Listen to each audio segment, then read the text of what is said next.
நேற்று காலை முதலே ஆர்எஸ்பி ஊடகங்கள் திடீரென்று இசைஞானி இளையராஜா அவர்கள் மீது பற்றுக்கொண்டு ஸ்ரீவில்லிபுத்தூர் ஆண்டாள் கோவிலில் அவருக்கு அவமரியாதை நடந்துவிட்டதாக போலி புராணம் பாடிக்கொண்டிருக்க, அர்த்த மண்டபத்திற்குள் ஜிஆர் சுவாமிகளுக்கு மட்டுமே அனுமதி வழங்கப்படும் என கோவில் நிர்வாகம் விளக்கம் அளித்திருந்த நிலையில், இளையராஜா அவர்கள் என்னை மையமாக வைத்து சிலர் பொய்யான வதந்திகளை பரப்பி வருகிறார்கள்.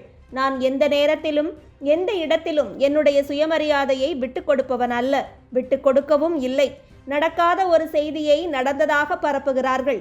இந்த வதந்திகளை ரசிகர்களும் மக்களும் நம்ப வேண்டாம் என்று தனது எக்ஸ் தளத்தில் பதிவு ஒன்றை வெளியிட்டிருக்கிறார். ஆர்எஸ்பி ஊடகங்களின் இந்த திசை திருப்பும் நாடகம் எதற்காக என்று ஆராய்ந்து பார்த்தால் இதற்கான பதில் அண்ணாமலை அவர்களின் எக்ஸ் தள பதிவு மூலமாக கிடைத்திருக்கிறது. சர்வதேச போதைப்பொருள் கடத்தல் கும்பல் தலைவனும் திமுக நிர்வாகியுமான ஜாஃபர் சாதிக் போதைப்பொருள் விற்பனை மூலமாக கிடைத்த பணத்தை வெள்ளையாக்குவதற்கு தமிழ்நாட்டு பாடநூல் கழகத்தை பயன்படுத்தி இருப்பது அமலாக்கத்துறை விசாரணையில் தெரிய வந்திருப்பதாக அண்ணாமலை அவர்கள் தனது எக்ஸ் தள பதிவில் குறிப்பிட்டிருக்கிறார்.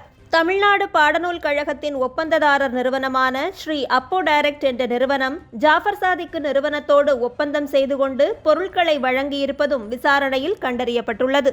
போதைப்பொருள் விற்பனை மூலமாக கிடைத்த பணத்தை 2022-23 ஆண்டு காலகட்டத்தில் ஜாஃபர் சாதிக் தனது நிறுவனத்தில் முதலீடு செய்திருப்பதும், அதே காலகட்டத்தில் ஸ்ரீ அப்போ டைரக்ட் நிறுவனம் தமிழ்நாடு பாடநூல் கழகத்தோடு ஒப்பந்தம் செய்திருந்ததும் குறிப்பிடத்தக்கது. இந்த ஒப்பந்தத்திற்கான பொருட்களை வழங்கியது ஜாஃபர் சாதிக்கு நிறுவனம் எனவும் அமலாக்கத்துறை விசாரணையில் தெரிய வந்துள்ளது.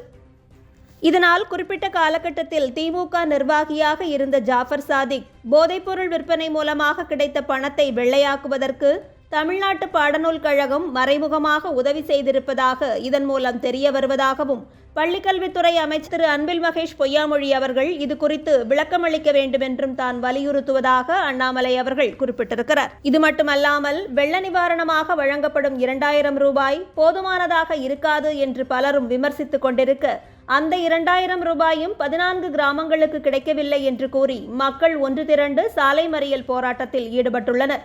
நியாயமான ஊதியத்திற்காகவும் தேர்தல் வாக்குறுதிகளை நிறைவேற்ற கோரியும் சட்டம் ஒழுங்கை பாதுகாக்க கோரியும் போராட்டங்கள் வலுத்து வரும் நிலையில் இப்போது நிவாரணங்கள் கோரியும் மக்களை போராட வைத்திருப்பதுதான் விடியா திமுக அரசு.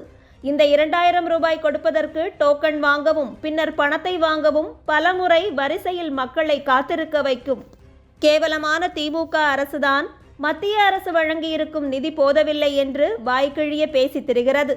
எவ்வளவு மழை வந்தாலும் நாங்கள் பாதுகாப்போம் என்று வசனம் பேசிக் கொண்டிருக்கிறது. இத்தனை அனுபவங்களுக்கு பிறகும் பணத்தை வாங்கிக் கொண்டு திமுகவின் பின்னால் செல்வதற்கு தமிழக மக்கள் தயாராக இருக்கிறார்களா என்பதே நமது கேள்வியாக இருக்கிறது.